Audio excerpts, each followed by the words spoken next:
ప్రియమైన దేవుని బిడ్డలారా, మీకందరికీ ఉదయకాల శుభములు తెలుపుతూ మత్తయి సువార్త 17-28 వచనాలను ధ్యానించడానికి మిమ్మల్ని ప్రేమతో ఆహ్వానిస్తూ ఉన్నాను. ముఖ్య వాక్యము మత్తయి సువార్త 20:28. మనుష్య కుమారుడు సేవింపబడుటకు రాలేదు, కానీ సేవ చేయుటకును అనేకులకు విమోచనార్థము తన ప్రాణమును విమోచన ధనముగా ఇవ్వుటకును వచ్చెను. హల్లెలూయా చెప్పండి, హల్లెలూయా.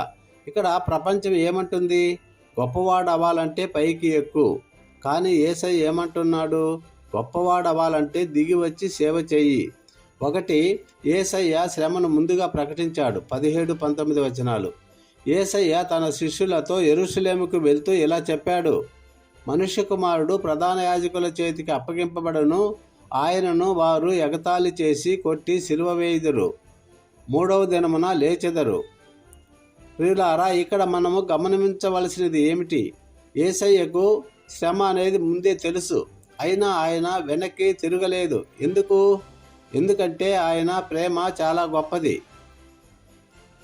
రెండవదిగా, యాకోబు యోహాను తల్లి వచ్చి ఇలా అడిగింది: నా కుమారులు నీ రాజ్యములో ఒకడు నీ కుడివైపునను మరొకడు నీ ఎడమవైపున కూర్చోవున్నట్లు అనుగ్రహించుము. ఇది ఏమి చూపిస్తుంది మనకి?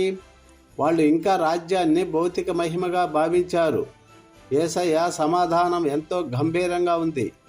మీరు అడుగుతున్నది మీకు తెలియదు, నేను త్రాగబో పాత్రను మీరు త్రాగలరా అని అడిగారు. అంటే గొప్ప స్థానానికి ముందు శ్రమ ఉంటుంది, కిరీటానికి ముందు సిలువ ఉంటుంది. మూడవదిగా, నిజమైన గొప్పతనం. ఇతర శిష్యులు కోపగించారు. అప్పుడు యేసయ్య ఒక గొప్ప సత్యాన్ని చెప్పారు: మీ మధ్య గొప్పవాడు గోరువాడు మీ సేవకుడగును. ప్రపంచ నాయకులు అధికారం చూపుతారు, కానీ దేవుని రాజ్యంలో అధికారం కాదు, సేవే గొప్పది. యేసయ్య స్వయంగా సేవకుడిగా వచ్చాడు. ఆయన పాదాలను కడిగాడు. ఆయన తన ప్రాణాన్ని ఇచ్చాడు.